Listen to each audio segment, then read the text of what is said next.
On where you are joining us from. We are here for an exciting webinar today with very distinguished speakers. We are going to take a couple minutes just to get everyone time, let everyone have time to join, and then we will get started.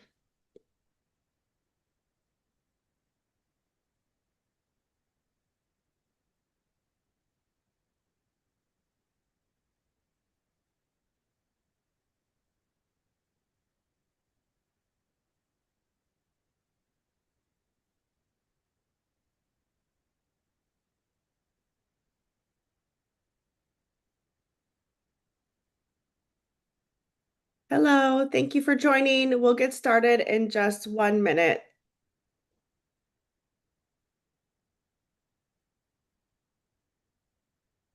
Hi, Omkar. Hi, Erin. Thank you for joining.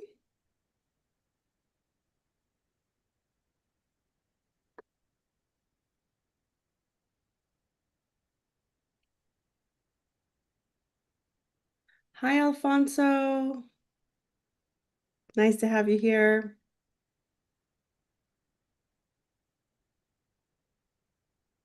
Okay, I think we can get started.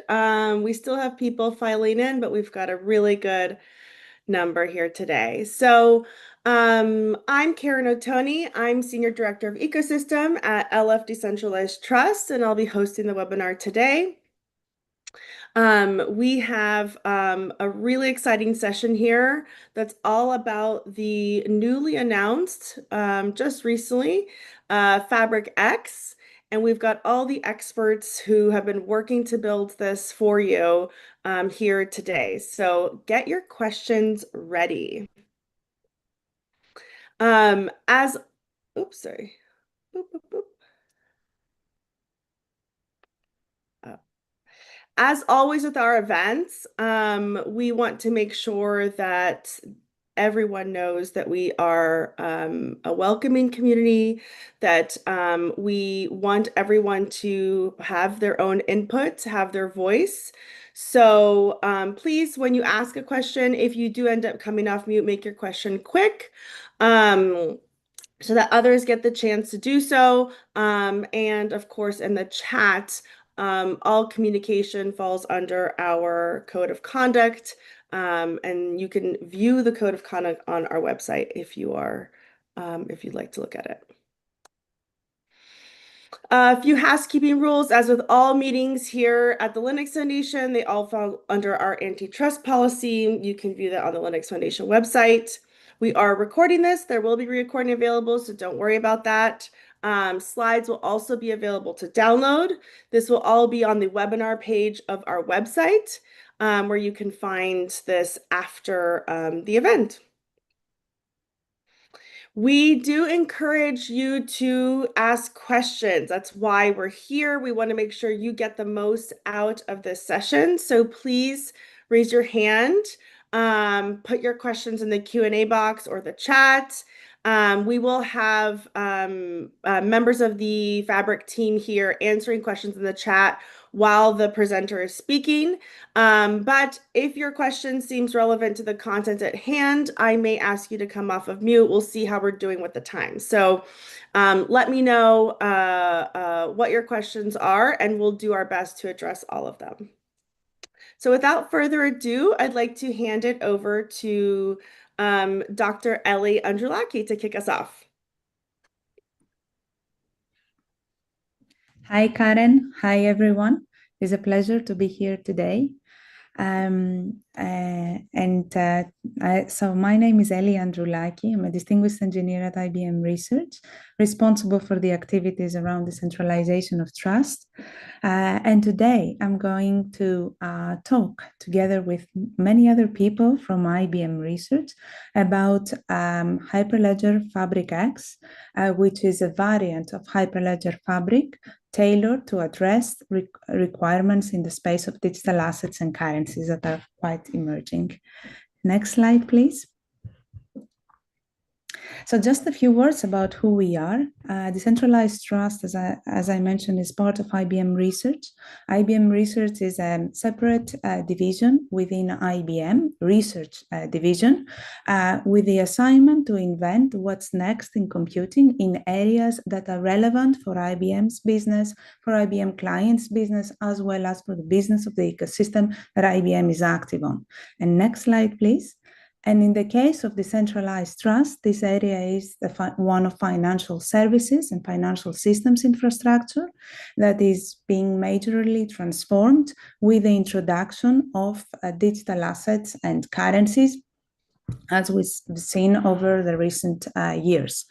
Few examples of such systems refer to central bank digital currencies, the tokenization of central bank digital currencies that many central banks are looking into for retail use cases as well as for wholesale. We have tokenization of different forms of financial securities.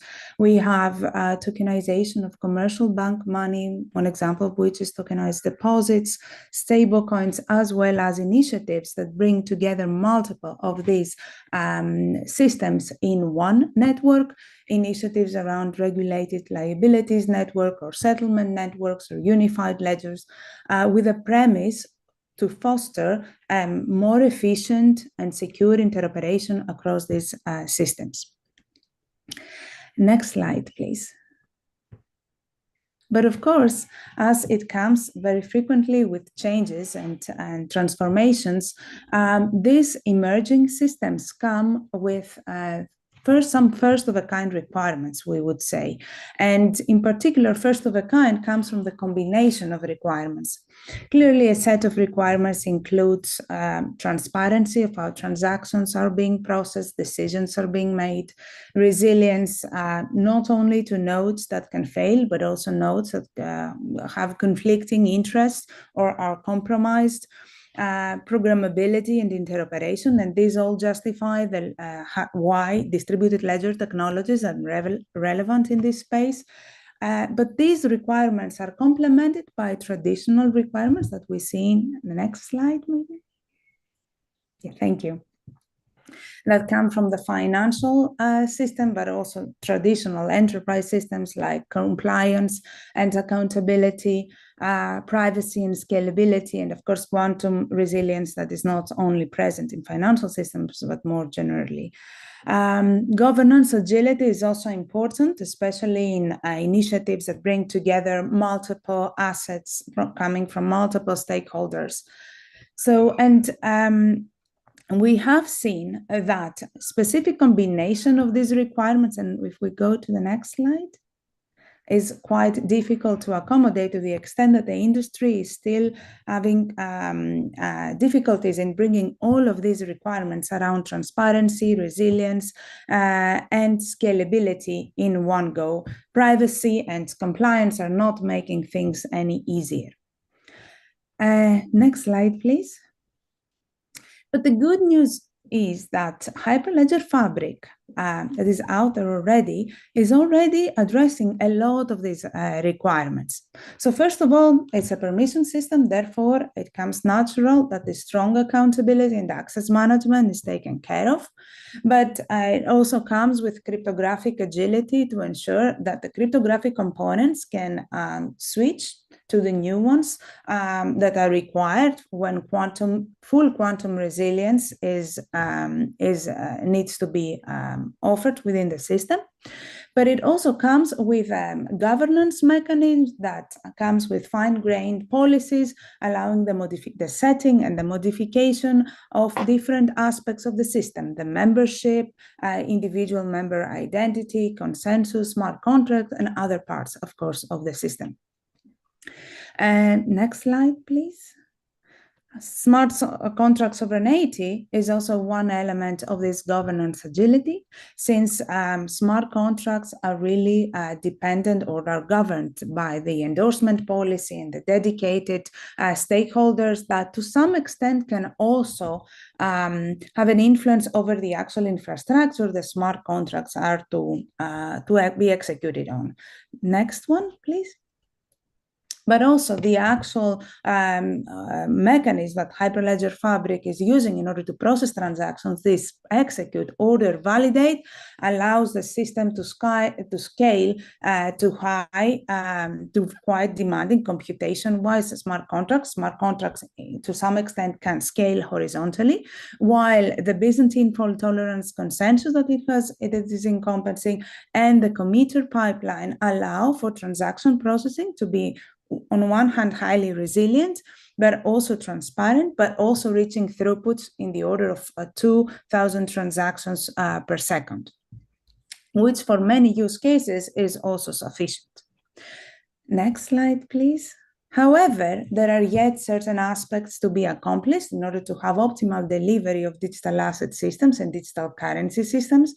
Where is that? So first of all, I've mentioned before requirements around interoperation with traditional systems, with legacy systems, but also with other systems of the same nature. One digital asset system might need to get information and integrate that from other DLT systems and integrate the response into the smart contract execution. Also, approvers of a certain transaction in the financial space might come from different jurisdictions, which means that they might be required to execute the same or different pieces of code. So the endorsement logic might require to have some deviation across the different endorsers that are otherwise executing the same smart contract. So more flexibility in the actual smart contract, in the programming model, and the smart contract developer or the application developer is relevant here.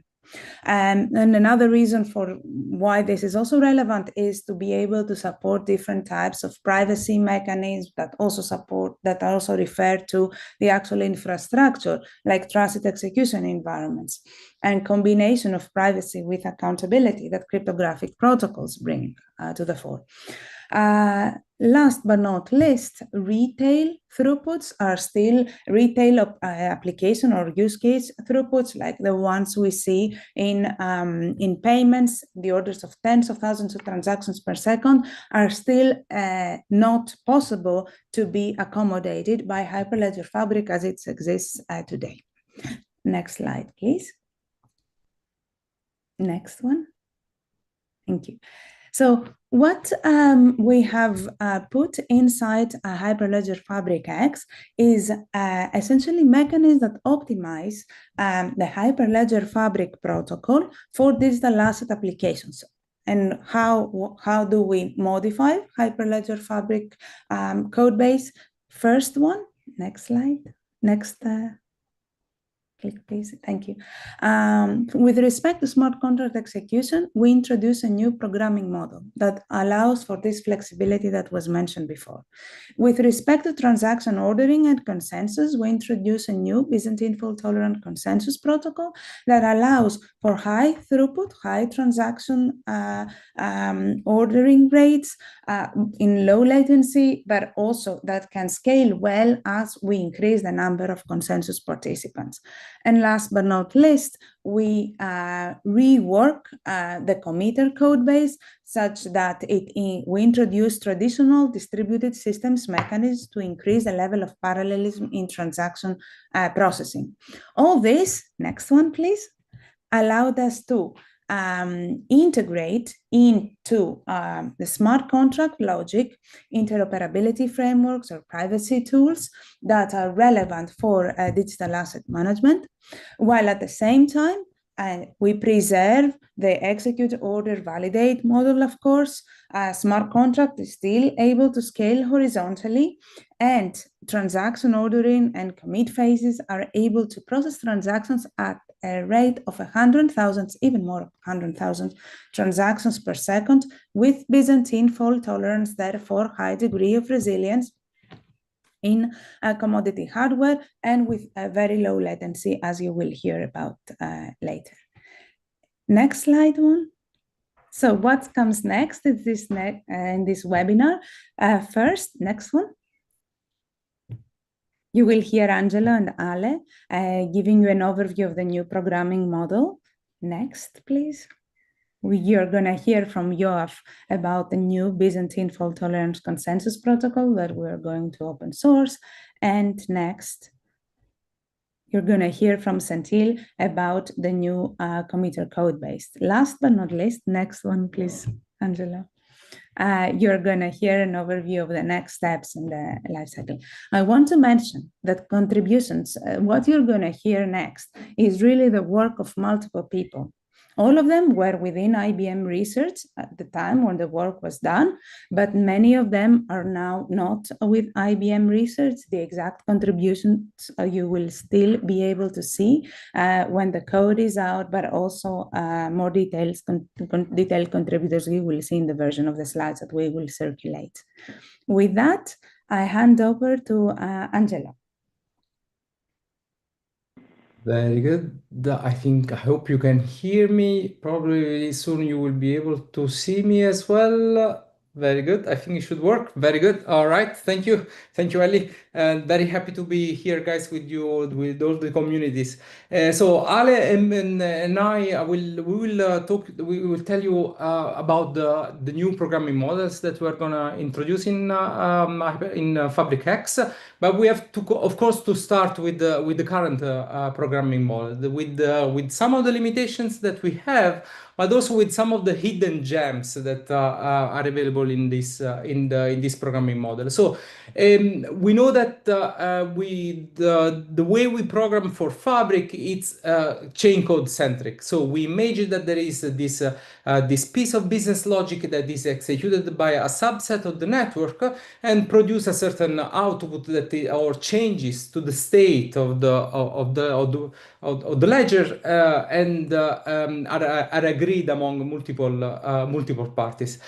It's certainly a model that it's convenient. It's easy to understand. It's easy to work with, but it comes also with a few problems. Like sometimes it's very we have to have many actions. We have to perform many actions. We need many transactions to reach a certain goal. In the left-hand side, it's an example of a chain code that is used to sell a house. Then we need to have an offer, a bid, an accept. So multiple transactions to reach our goal. And sometimes it's good, sometimes it's less good, because remember that every time we go to the ledger, we are also leaving traces there. Business parties do not really communicate in the current model. They work in isolation. They only communicate to the ledger. And the same thing is for the endorsers. The endorsers communicate just with the clients and with the ordering service, but they do not talk to each other in order to reach the agreement about a transaction, if a transaction is it's correct or not. And clients most of the time are stateless, and oftentimes you would like to keep some state also for the client. Now, the good news is that actually Fabric doesn't tell you that you must use a chain code in order to produce the output of a transaction, or it's forbidden for the parties to communicate to each other. Indeed, the model that we want to push with FabricX is a model that is closer to your business processes. So business parties will interact directly following a specific business flow. So they don't need to necessarily go to the ledger continuously with transactions, but they can perform agreement. They can agree beforehand and off chain about the actions that they want to perform. Also, the endorsers can now interact to decide if a transaction deserves to be approved or not. You can imagine how already, I'm sure you're already thinking how many new applications this can allow. If the endorsers can communicate, then they can run secure multi-party computation, very fancy business logic. Very importantly, clients and endorsers can run their own business logic. They don't have to run exactly the same code. And if you think This is what actually happens in reality. If you have a bunch of people that are voting a proposition, in their brains, they will run their own logic to decide how to vote on a certain proposal.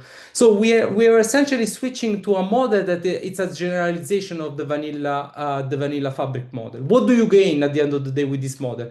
It's easier to deliver your privacy story. You don't have to go continuously to the ledger for each and every action. Many things can happen outside off-chain. The endorsers now become part of your application domain, so you can have more control about what the endorsers are actually doing. And at the end, what you gain is that it's easy to deploy cutting-edge crypto technology like zero-knowledge proof and threshold signature schemes. Now, to tell you more about what though you are gonna miss something, the comparison between the previous and the next model, and now you can exercise already today this model. Let me bring you to the stage, Ale. Please, Ale. Thanks, Angelo, for the introduction. So essentially, let's look at the left-hand side, which is vanilla Fabric, and right-hand side, which is what's going to happen in FabricX. And let's look at zero in on some of the concrete differences. So first of all, chain codes were front and center in Fabric. It was essentially the only way in which you could evolve state and you could define your application logic. Chain codes in FabricX do not exist. That doesn't mean that they have to be gone. The community can still decide to later introduce them.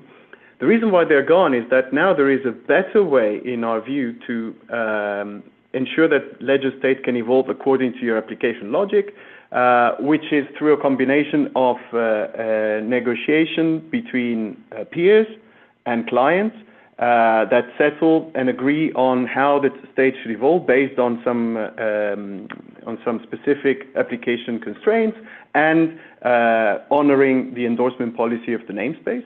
And that's how state can evolve. So you don't prescribe through a chain code, which, if you remember, it had to look like a gigantic state machine to essentially cater for all the possible changes and all the possible evolution of state. Now you just have, you basically offline assemble a new read-write set, properly endorsed, and that's going to commit if MVCC checks pass and if the endorsement policy is satisfied. And that's how state can evolve. When it comes to namespace with endorsement policy, so if you remember, so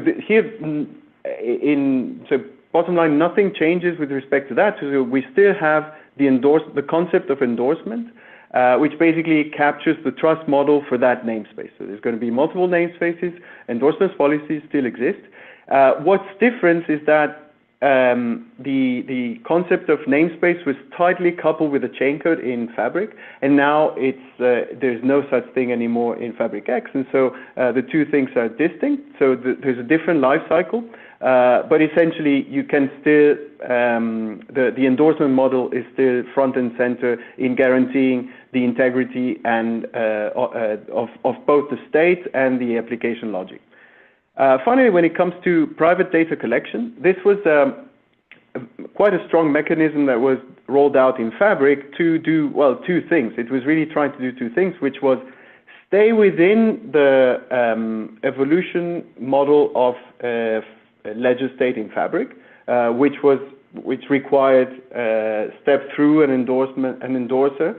And it was trying to say, okay, but we still want to achieve some privacy with respect to maybe other endorsers or other channel readers or ledger readers. And so it was really trying to squeeze together and force this concept of getting privacy in a public and shared environment. Now, as Angelo already pointed out, you can write your own privacy story because you're essentially free to do your exchanges of private information, very sensitive information, off-band in your negotiation when you're assembling the new state. And then you just go to the ledger with what you have to do. For instance, if you look at the left-hand side, you have, for the purchase, let's say, of a house, you have there an offer, a bid, and an acceptance. And in the legacy Fabric model, you had to do a checkpoint on the ledger, and maybe the bids had to be sealed, or they had to be private, or they had to be private with respect to other bidders. And so you had to come up with strategies to use this medium because there was no other communication, and yet ensure that others wouldn't read. Now in FabricX, you don't need this anymore. So essentially, you can write your own privacy story as needed by the application.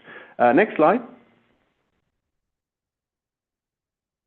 So the good news again is that this is not it's not something that is absolutely new and untested. In fact, these concepts have already been around for quite a while in Hyperledger Labs. So we have pushed 2 projects in that space going in this direction. So essentially enabling, and these are the gems that Angela was referring to. So Fabric was pushing us towards the chain code model, the private collection model, but it wasn't forbidding all the rest. And so we were already able to achieve a substantial amount of that in Fabric. Namely, with the Fabric Smart Client, we were already able to do this kind of negotiation as you see here in the figure. So basically, negotiation between peers and between clients to assemble a transaction and then propose it as a properly endorsed read-write set. And so this was already possible with vanilla Fabric. Likewise, for token-specific applications, you could use a combination of the token SDK on top of the Fabric Smart Client to already have basically an off-the-shelf tokenized asset solution.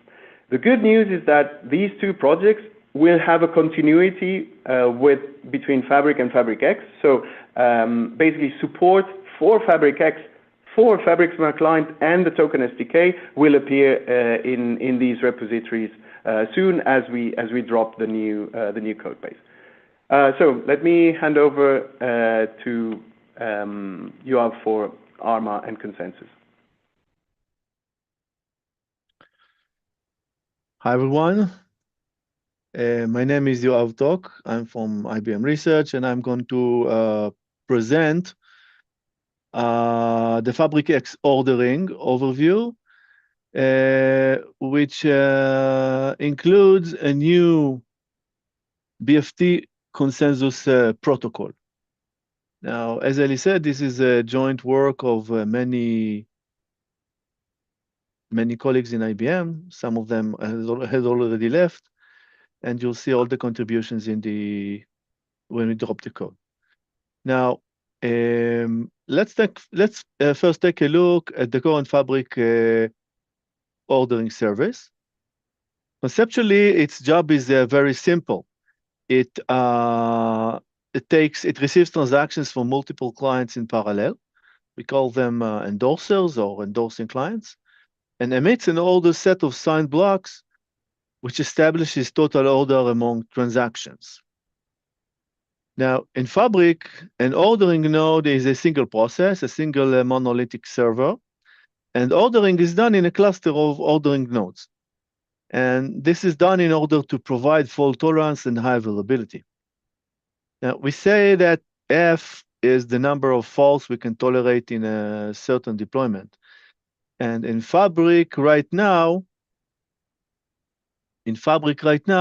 we have 2 protocols to choose from. We have Raft, which is crash fault tolerant, which means that we need 2 F+1 nodes in order to tolerate F failures. Basically, 3 nodes is the minimal deployment, and 5 nodes is recommended in order to tolerate 2 failures. And then in Fabric v3, we introduced a BFT protocol based on Smart BFT. And in BFT, we know that we have to have 3 F+1 nodes in order to tolerate F failures, which means that the minimal deployment will be 4 nodes, and the recommended deployment is 7. Now, the problem with the current implementation, as was mentioned before, is performance. We know that the ordering service delivers around 2.5K transactions per second. Next slide. So, in order to achieve our performance goals, which is orders of magnitude improvement, in ARMA, the new BFT protocol, essentially distribute the job of the monolithic ordering node across several servers that work together and are called a party. So in the slide on the top right, you see a depiction of the Fabric v3 BFT cluster. And for example, here we see that an ordering node, O1, is simply distributed across several distinct servers. The party is essentially a distributed implementation of an ordering service node. Now, a party is an administrative unit which belongs to a single organization in which components trust each other. And if a component fails, the party is considered faulty. In a party, there are 4 types of nodes. One router, marked R, several batchers, marked B, one consenter, marked C, and a single assembler, marked A. The router receives transactions and distributes them across the batchers, which are themselves distributed among different shards. The batchers in a shard batch transactions into a block and then send block digests to the consensus and block data to the assemblers. The consensus cluster creates a total order of blocks based on the digests, and then the assembler collates the block data with the block order and assembles a ledger, which looks exactly like a Fabric ledger. Next slide, please. If we look at a 4-party system, we see each party contributes a router, several batchers, one for each shard, a consenter node, and an assembler. Endorsing clients to the left, marked by E, submit transactions to the routers, and the scalable committer, which replaces the peer, the committing part of the peer to the right, consumes blocks from the assembler. Overall, to the users of this service, it looks like a v3 ordering service, except that transactions are submitted via the broadcast API, are targeted to one set of nodes, that is the routers, and blocks consumed from the deliver API are consumed from a different set of nodes, the assemblers. Next slide.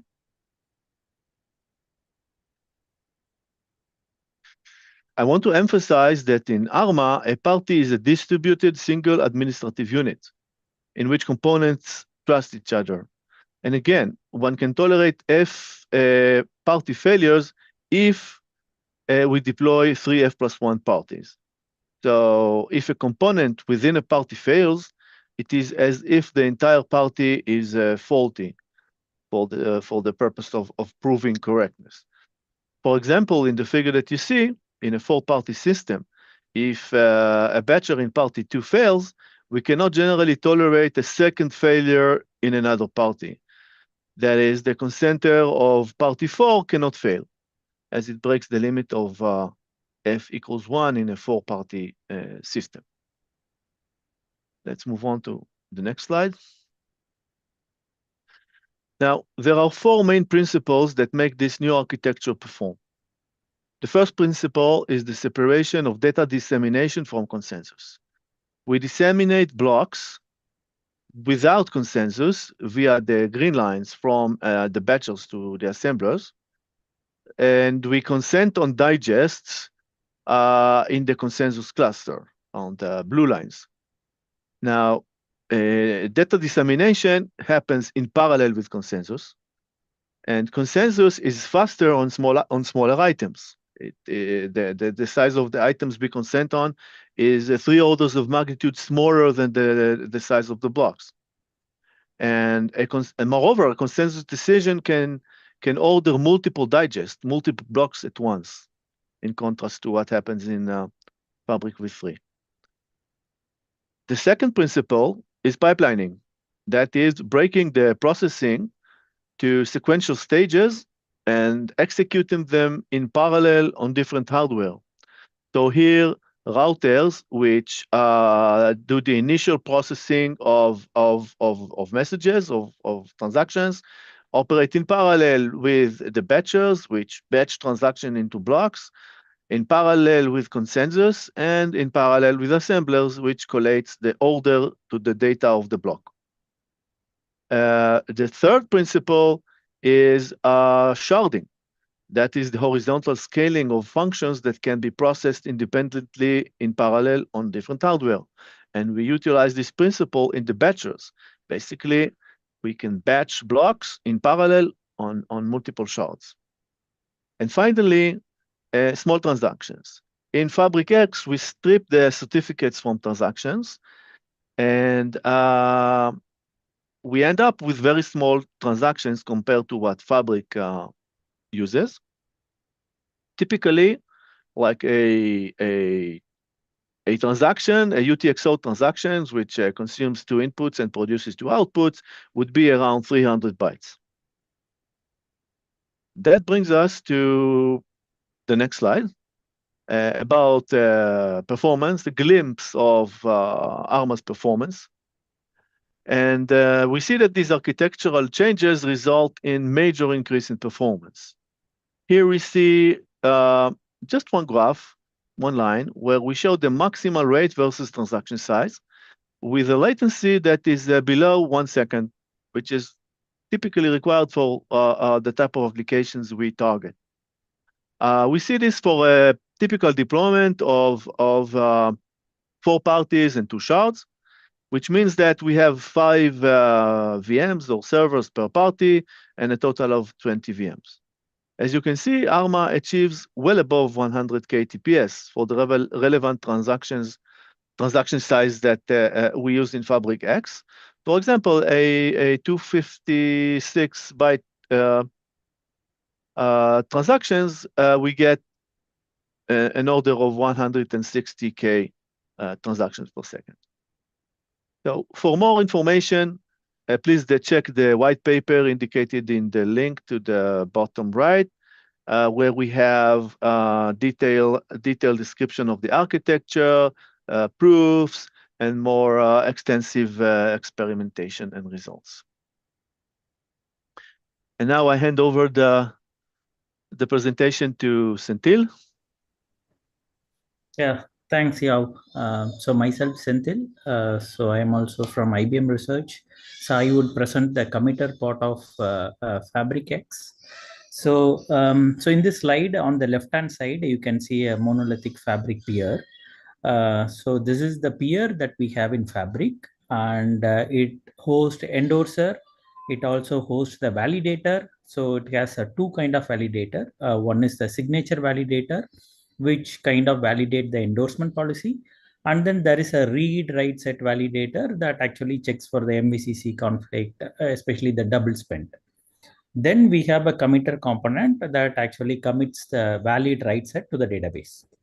So this monolithic Fabric peer is providing a throughput of around 2000 TPS when it is pulling blocks from the ordering service and then committing it to the ledger. So, so there are like 7 to 8 key bottlenecks in this architecture. So in order to address all of them, so we are introducing a new architecture for peer that is using a microservice architecture.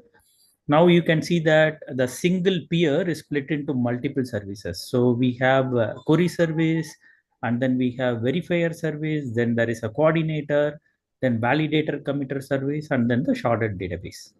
So for example, so you can see that the block is pulled by the sidecar from the ordering service.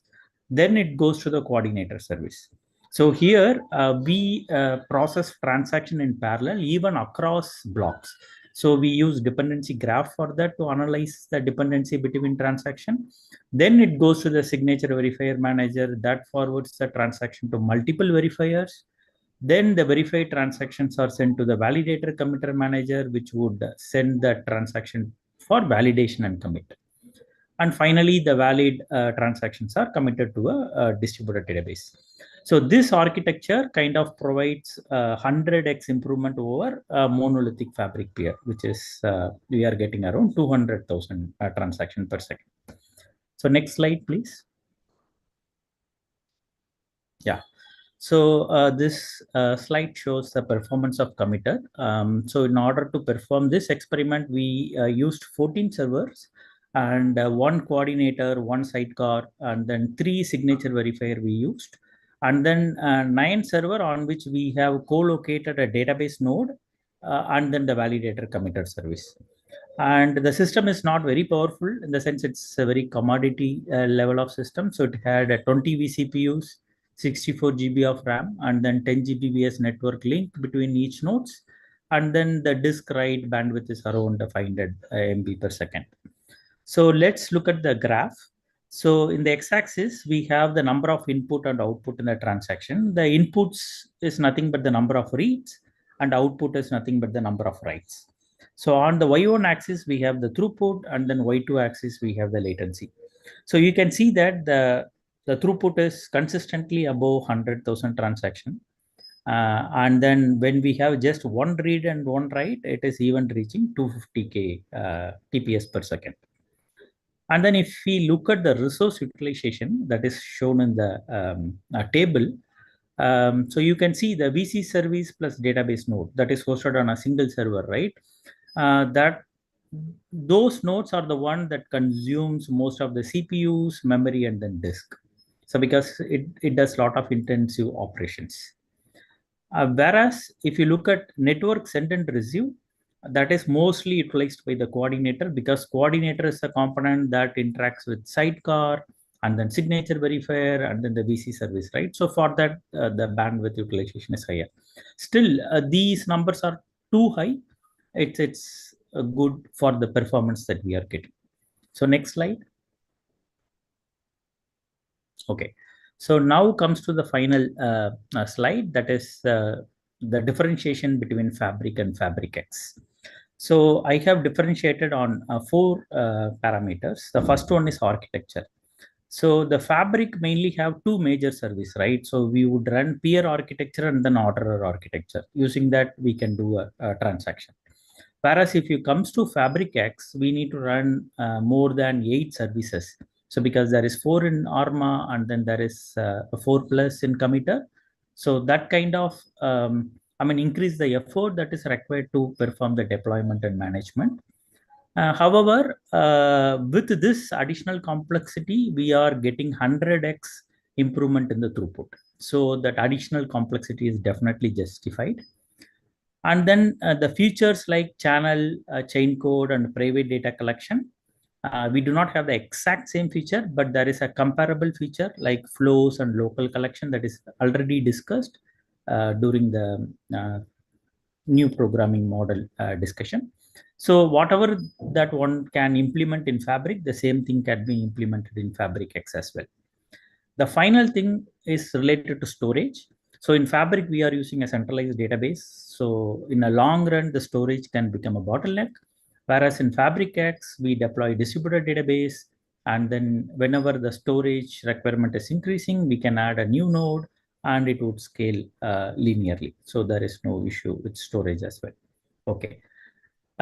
So whether the FabricX is a replacement for Fabric? No, it is not the replacement.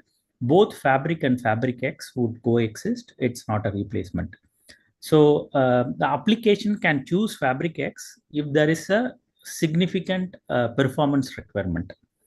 So otherwise, you would, for example, if application is requiring like 100 TPS per second, then probably the Fabric could be better to go with. And suppose, say, if any of the existing application, they want to move from Fabric to FabricX because of this additional performance gain, unfortunately, automatic migration is not possible. This is mainly because of a new transaction format that we have used to reduce the transaction size. And also we have a new programming model, right? So automatic migration is not possible, but a tool assisted migration is definitely possible. So in Fabric, we can take a snapshot of the whole ledger and we can move the data to FabricX because the data model, the key value and version, they are exactly going to be same in both Fabric and FabricX. So that helps us to move the data part at least. And for business logic, we definitely have to manually rewrite whatever the logic that is there in the chain code to the flows. Okay. The source code is not yet available, but we will make it available in the Hyperledger repository. So next slide, please. Yeah, thanks. Thank you.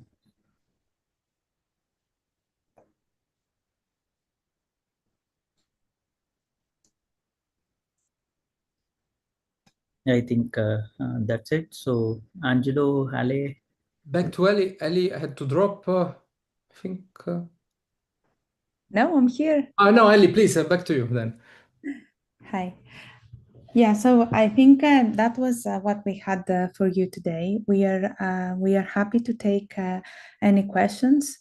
I think there are some in the Q&A boxes, but we've already answered most of them. There's a few still left here, Ellie, so maybe we could go through those and then we can see if anybody wants to raise their hand and ask a question with the time we have left. So I'll just start from the top. Shubham Umate said, has your read-write semantics handled in FabricX? How have your read-write semantics been handled in FabricX? I would give this one to Senthil to elaborate on. I think it's also a point of on the programming model, in the sense that read your own writes was an issue because the chain code, as you were programming, you were doing a put state and then you were doing a get state right after on the same key, and you were, as a programmer, you would expect to see the latest value you wrote, which would be read your own writes, but that was not the case. However, in the new programming model, this is not necessary, because you should think in terms of Fabric Smart Client views, which is the new way in which you perform your program. You declare your programming logic, and in that sense, the Smart Client does have a vault, and the Smart Client is free to keep any site state it requires for its own computation. And so in that sense, you don't need the ledger any longer. You don't need the main ledger. You can just have your own local vault. Senthil, if you want to add something. Okay, another question was about migrating data to FabricX. Yeah, I can take that up. So in Fabric, we have a snapshot feature. So basically what it does is, so we would submit transactions saying that at particular block height, we need to take a dump of all the ledger data that is available in the blockchain. So that would give you a file that would contain all the key values and then the version. So that data, if it is taken, then we can directly dump it to our distributed database and then start using it. Okay.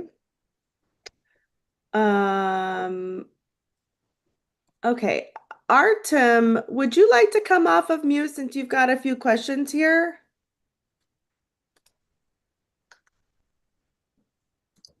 I'm going to allow you to talk if you'd like to. If not, we will, I'll read them out loud, but they're longer questions, so I thought it might be helpful if you just said them yourself. Would you like to speak, Artem?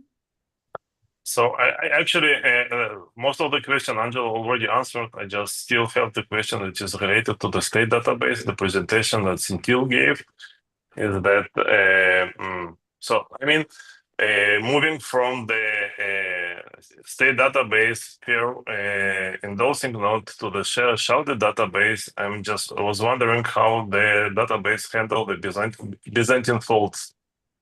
In the sense that right now it's kind of single point of trust in a way for single organization, the way I understand it. So I'm just wondering what happens if the database got compromised. Yeah. So Angelo, can you move to that slide where I have presented the FabricX architecture? Yeah. So here, if you take on the left-hand side, we have a monolithic fabric peer, right? So this peer representation is there in the right-hand side. So if an organization want to deploy a multiple peer, so they have to deploy a multiple of what I have showed in the right-hand side. So this is one peer, and you replicate the same thing as a second peer. So that's the way that if you want to have multiple distributed database per organization, it is possible to have. So I can have within a single organization multiple instances of the sharded database, and if I would like to increase the fault tolerance or Byzantine tolerance of that organization. Yes. And do you have the measurement of how that will impact the performance? Because I thought you said that one of the reasons that you move to the sharded database is that to improve the performance. But if you're going backwards, I guess having that burden of multiple instances per organization of sharded database will certainly impact the overall performance. No, it will not have impact on the overall performance, but the cost of deployment would increase. So the same deployment, we will have it one more time, right? So there is a sidecar that pulls block from the ARMA. So those two instances independently will work. So whatever this instance does, the same work the another instance also going to do. So instead of 14 servers that we deployed to get 250 KTPS, now you would be deploying 28 servers. So that would provide you the fault tolerant, but in the additional cost. Okay, I see. So basically, if you will, you can go basically backward to the previous deployment model with the database pair and those in pair. Yes. Okay, thanks, Angel. Yeah, thanks, Artem. Anyone else that wants to come on and ask your questions?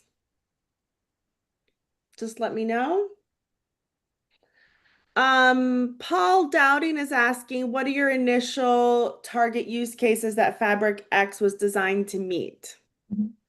So I can take that. As I mentioned at the beginning, is really the digital asset related use cases, central bank digital currencies, tokenization of bonds and other forms of financial securities, tokenized deposits, stablecoins. As because one thing I did not cover at the very beginning.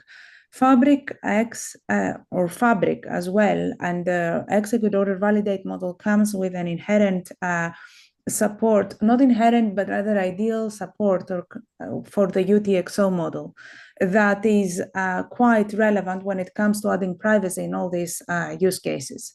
And this is what makes it's one more attraction of Fabric that makes it relevant for this kind of use cases. We just worked on adding a little bit more flexibility on the programming model, on the actual application, on adding boost on scalability and performance, as you have heard. Thank you, Ellie. Samuel, good to have you join us here today. Feel free to come off mute and ask your question. All right. Hello, guys. I was just wondering what is the timeline for the code to be available and for us to have a Fabric samples like repo where we can get our hands dirty with this. It looks very, very interesting. Mm-hmm. So we have currently submitted an RFC for the inclusion of FabricX under Fabric repository. This triggered lots of discussions, and we have some suggested change in the charter of Fabric. So there are some discussions and approvals from the Linux Foundation Decentralized Trust lawyers. It seems the maintainers have reached a consensus, but this is to evolve over the next couple of weeks. We assess in a couple of weeks, you should be able to access the code base.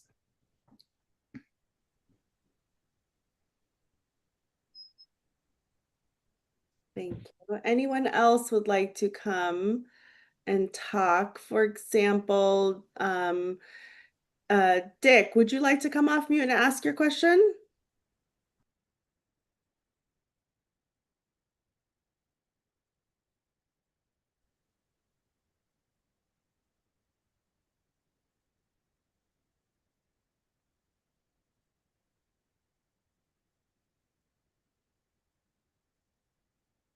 Dick, would you like to come off of mute?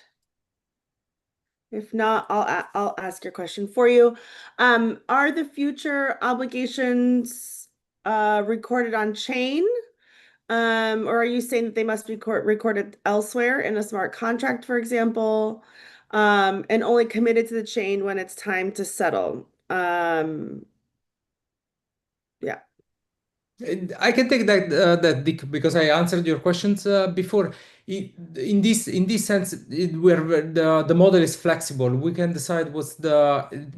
But let me say this: depending on your requirements, you can decide. The programming model allows you to decide which information needs to be stored on the ledger, even in the form of a hash that can be audited later, and what you retain privately, yeah, at the business parties. So if I can go back to the model, the programming model here. So the business parties, they are not stateless anymore. So they can store locally private information so that they can use to run the business protocol. So really think about, put yourself in a mindset where you have a business protocol that needs to be run among parties to achieve a certain business goal, and you will see immediately popping out where the specific information needs to be reside, depending on the requirement of your application.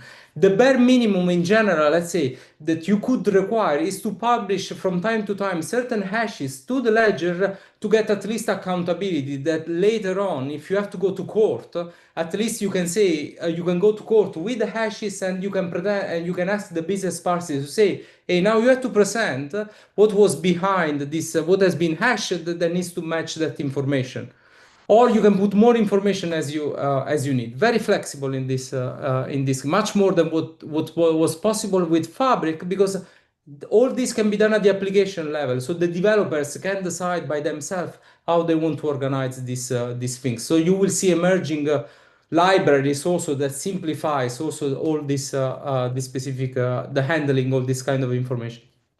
Hope it answers your question. And to everyone, anyway, we will be on Discord, on the Discord channels for further communications. Yes, there was a question about how to engage with the community, how to get beyond this webinar. And of course, there's always our Discord channel, which Tomasz has put there in the chat for everybody to join. That's where the conversation can continue and always be there beyond these sorts of events. So please join there and continue to engage with the community there. We had another question here on if the number of nodes is a large number, like 50, do we have to increase the number of orders accordingly, like in Fabric? Not sure which nodes you are referring to. I guess committers. I mean, you can have. I'm not sure about the question actually. Maybe you have, if you got it. Deepak, would you like to clarify your question? The committer, yes. No, I would say that's not a problem. There's no direct connection between the number of committers and the number of ordering, apart the fact that the more committers you have, the more the bandwidth, the ordering service needs to have bandwidth, or you need to use other protocols like we were using in Fabric, right? Where there is also gossip, so that the blocks can be disseminated also via other means, not necessarily directly by the ordering service.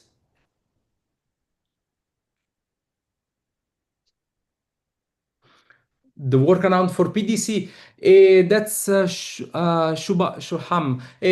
That's actually, if you think about that, which are PDCs? It's just a mechanism for data replication. And the problem with the main problem with PDC in Fabric was privacy. Most of the time, the clients we worked with will say, but you are leaking information who belongs to this private data collection. So we said, let's not have Fabric anymore dictating how private information needs to be disseminated. There are already many libraries that can perform this kind of dissemination in many ways. So you just integrate you can just integrate these libraries in your application and decide how this information needs to be shared in the system. So it's completely up to the developer to introduce these replication mechanisms at the application layer. I'm sure that with we will see emerging from the community libraries to simplify all this processing and to reach the use cases that are most relevant. Thank you, Angelo. I'm going to share my screen now just to wrap things up. If we could do a round of applause for this team. Not many people can have this many speakers and finish not only on time, but even a little early to allow time for questions. So thank you so much to the IBM research team for presenting this information and also answering all the questions. As mentioned, the conversation will continue in our community, so please get involved and get engaged in our community, in our Discord, and to follow more updates on when you'll have the code available to play around with. As always, if you want to find future webinars, future events that our team, our community is going to be presented at, please visit our events page on the LF Decentralized Trust website. We also have a number of meetups coming up that you can join as well. So please take a look at that page so you can join another session. We have Smoot, which is a new project that we just got accepted into LF Decentralized Trust. So that's another interesting one to learn about as well, including others. As mentioned, join our Discord. Tomasz put the link in the chat, so make sure you click on that before we leave today. And of course, thank you so much for joining us and have a great day. We'll see you at the next event and online. Goodbye, everybody.